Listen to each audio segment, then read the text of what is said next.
Perkenalkan, nama saya Grivan L dengan NIM C1C021011. Selanjutnya saya akan mempresentasikan materi saya berjudul pengendalian keuangan. Pentingnya manajemen keuangan.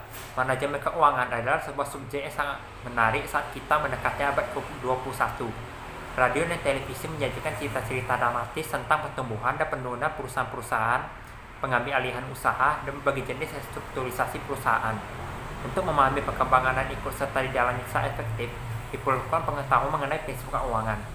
Pentingnya prinsip keuangan ini digarisbawahi dengan adanya perkembangan dramatis yang terjadi dalam pasar keuangan. Fungsi keuangan. Walaupun rinciannya bervariasi antar organisasi, fungsi keuangan yang utama adalah dalam hal keputusan investasi, perhitungan biaya, dan dividen untuk suatu organisasi. Tujuan manajer keuangan adalah untuk merencanakan guna memperoleh dan menggunakan dana serta memaksimalkan dari organisasi. Ada beberapa kegiatan terlibat, yaitu pertama, dalam perencanaan dan peramalan, manajer keuangan berinteraksi dengan para eksekutif bertanggung jawab atas kegiatan perencanaan strategis umum. Kedua, manajer keuangan harus memusatkan perhatiannya pada keputusan investasi dan perhitungan biaya, serta segala hal yang berkaitan dengannya. Perusahaan investasi biasanya mengalami laju pertumbuhan penjualan tinggi, sehingga memerlukan dukungan penambahan investasi. Para manajer keuangan perlu menentukan laju pertumbuhan penjualan yang sebaiknya dicapai dan membuat prioritas atas alternatif investasi yang tersedia. Ketiga, manajer keuangan harus bekerja sama dengan para manajer lainnya agar perusahaan dapat beroperasi seefisien mungkin, karena semua keputusan bisnis memiliki dampak keuangan. Keempat, manajer keuangan menghubungkan perusahaan dengan pasar uang dan pasar modal, yang merupakan sumber perolehan dana dan tempat surat berharga perusahaan diperdagangkan. Dilema pengendalian. Perusahaan telah sangat berhasil dengan keunggulan utama pada fleksibilitas, kualitas pengendalian, dan layanan pelanggan. Perusahaan sering lebih unggul dibandingkan pesaing karena pesaing dagang memberikan kualitas atau layanan yang diharapkan.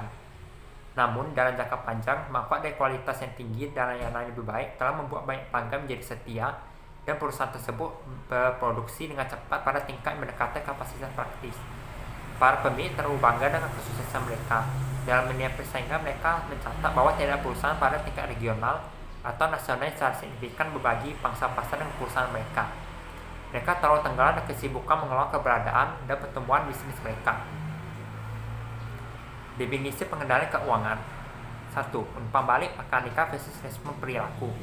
Fokus utama dalam sistem pengendalian keuangan adalah perilaku dari orang-orang yang ada dalam organisasi dan bukan pada mesin. Oleh sebab itu, pengendalian keuangan dapat dipahami baik melalui penekanan pada pentingnya asumsi keperilakuan. Namun tidak semua desain pengendalian fokus pada perilaku manusia. Aplikasi mekanika dan pengendalian seperti termometer yang mengendalikan temperatur tubuh lebih menekankan sifat mekanika dibandingkan sifat perilaku. Peralatan-peralatan dan metode mekanika serta kelistrikan tentu juga dapat digunakan untuk mempengaruhi perilaku. 2. Perluasan konsep-konsep tradisional. Konsep pengendalian tradisional dan akuntansi seringkali berarti hasil dari informasi akuntansi adalah langkah akhir dari perakuntan. Ketika sistem pengendalian dirancang tepat untuk menghasilkan informasi akuntansi akurat dan andal, fokus sistem pengendalian secara tradisional terletak pada 7 faktor berikut. Pertama, pekerjakan karyawan yang akan melaksanakan tanggung jawabnya dengan kompeten dan berintegritas. Kedua, menghindari fungsi tidak harmonis dengan memisahkan tugas dan tanggung jawab. Ketiga, mendefinisi wewenang yang terkait suatu posisi sehingga kesesuaian dari suatu transaksi dilaksanakan dan dapat dievaluasi. Keempat, menetapkan metode sistematis guna memastikan transaksi telah dicatat akurat. Kelima, memastikan dokumentasi memadai. Keenam, menjaga aset dengan mendesain prosedur yang membatasi akses terhadap aset tersebut. Dan ketujuh, mendesain pengecekan independen untuk meningkatkan akurasi. Pengendalian terpadu. Secara formal, sistem pengendalian komprehensif merupakan suatu konfigurasi yang saling melengkapi, yaitu subsistem formal yang didukung proses administratif. Untuk dapat dikembangkan, suatu subsistem pengendalian seharusnya terstruktur dan berkelanjutan, serta didesain dengan suatu proses tepat mencapai tujuan spesifik. Pertama, perencanaan. Proses perencanaan organisasi ditandai dengan istilah perilaku penetapan tujuan. Aspek terpenting dari proses penetapan tujuan adalah dasar organisasi dan komunikasi. Jika suatu organisasi kurang memadai, maka hal ini menjadi permasalahan utama dari proses perencanaan. Kedua, operasi. Dalam organisasi terstruktur, fungsi organisasi menjadi keberadaan dari rencana manajemen. Walaupun rencana tersebut mungkin bersifat tidak formal atau tidak tertulis. Batasan operasi mengacu pada pelaksanaan aktivitas organisasi, termasuk dalamnya provisi atas jasa, pelayanan, dan produksi produk yang sama pentingnya dengan menjaga fungsi operasi. 3. Umpan balik. Umpan balik dan organisasi berasal dari sumber formal dan informal yang disusun dari komunikasi non-verbal. Komunikasi tersebut dihasilkan rutin dari statistik yang ditabulasi sebagai dasar evaluasi penyusunan.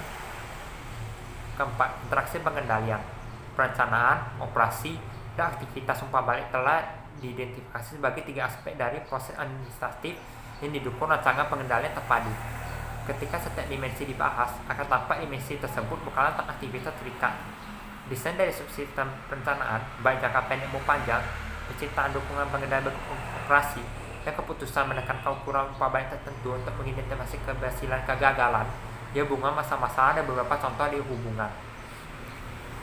Faktor-faktor kontekstual.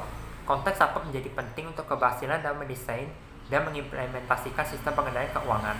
Sebagaimana digunakan dalam bagian ini, konteks mengacu pada serangkaian karakteristik menentukan susunan empiris dalam sistem pengendalian yang ditetapkan. Pertama, ukuran. Ukuran dipandang sebagai suatu peluang dan juga suatu hambatan. Ukuran dipandang sebagai pemberi manfaat ekonomi dan bukan sebagai strategi pengendalian. Ukuran dapat menjadi hambatan apabila pertumbuhan ekonomi menyebabkan eliminasi terhadap strategi pengendalian. 2. Stabilitas lingkungan. Desain pengendalian dan lingkungan yang stabil dapat berbeda dari desain pengendalian dari lingkungan yang selalu berubah. Stabilitas dan lingkungan eksogen dapat dilihat dari kekuatan gerakan secara eksternal menghasilkan produk yang memerlukan suatu tanggapan. 3. Motif keuntungan. Keberadaan motif keuntungan tentunya bukan suatu penghalang untuk menggunakan ukuran penilaian akuntansi terhadap produktivitas. Pada sisi lain, jelas bahwa sistem pengendalian didasarkan pada motif dan ukuran profitabilitas seringkali tidak dapat diterjemahkan secara langsung pada konteks laba atau non-profit. 4. Faktor-faktor proses. Setelah diketahui tujuan proses terhadap pengendalian akuntansi dapat menjadi suatu penentu penting dalam desain pengendalian. Beberapa karakteristik proses organisasi dapat menjadi penting bagi tujuan pengendalian, sementara karakteristik lain mungkin bersifat terbatas dan tidak membuat perbedaan. Proses sederhana maupun kompleks dan proses biaya variabel maupun biaya tetap akan dipilihkan singkat. Pertimbangan rancangan.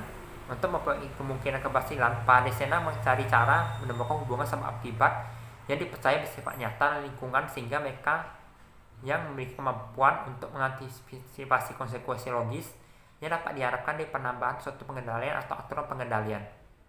Pertama, antisipasi terhadap konsekuensi logis.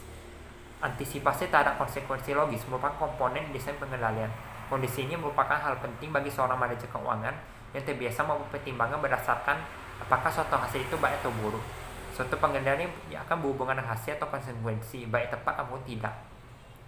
Kedua, relevansi dengan teori agensi. Salah satu hal yang berharga dari desentralisasi atau pendelegasian wewenang dalam pengambilan keputusan adalah jika seorang manajer mendelegasikan suatu keputusan pada seorang karyawan, maka karyawan tersebut dapat mengambil keputusan berbeda dengan manajernya. 3. Pengelolaan perubahan. Pengelolaan perubahan adalah sesuatu yang penting dalam menentukan rancangan-rancangan pengendalian. Para manajer melaksanakan pengendalian untuk capai tujuan yang sering dihadapkan pada satu atau lebih dilema bisnis. Satu tantangan lebih logis dan menimbulkan ketegangan adalah ketika manajer tidak tanggap terhadap perubahan yang terjadi. Manajer berhadapan dengan kondisi ini sebaiknya mempertanyakan kelayakan dari perancangan sistem pengendalian baru. Pengendalian dalam era pemberdayaan. Pertama, sistem pengendalian diagnostik. Sistem ini bekerja seperti tombol pada panel pengendalian di kokpit pesawat terbang yang memungkinkan pilot mendeteksi tanda-tanda dan menjaga variabel kinerja penting dalam batas tertentu. Kebanyakan bisnis memanfaatkan sistem pengendalian diagnostik untuk membantu manajer mengetahui kemajuan individu, departemen, dan fasilitas produksi ke arah tujuan-tujuan penting secara strategis. 2. Sistem kepercayaan. Perusahaan menggunakan sistem kepercayaan selama bertahun-tahun dan upayanya menegaskan nilai-nilai dan arah yang diinginkan para manajer untuk pada karyawan. Pada umumnya, sistem kepercayaan bersifat singkat, serat nilai, dan inspirasional. 3. Sistem batasan.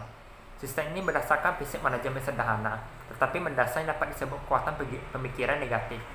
Mengatakan apa yang dilakukannya kepada seseorang dan menetapkan proses operasi standar dan aturan baku akan mengambil inisiatif dan kreativitas yang akan dihasilkan karyawan yang cakap dan berjiwa kewirausahaan. 4. Sistem pengendalian interaktif.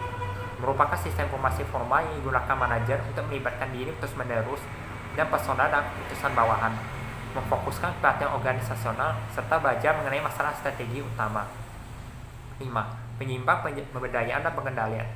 Manajer efektif akan memberdayakan organisasinya karena mereka percaya pada potensi dasar manusia melakukan inovasi dan menambah nilai. Manajer yang baik akan bekerja secara konstan untuk membantu para karyawannya meningkatkan potensi mereka. Di perusahaan kecil, para manajer melakukan hal ini secara informal. Sekian presentasi dari saya. Terima kasih.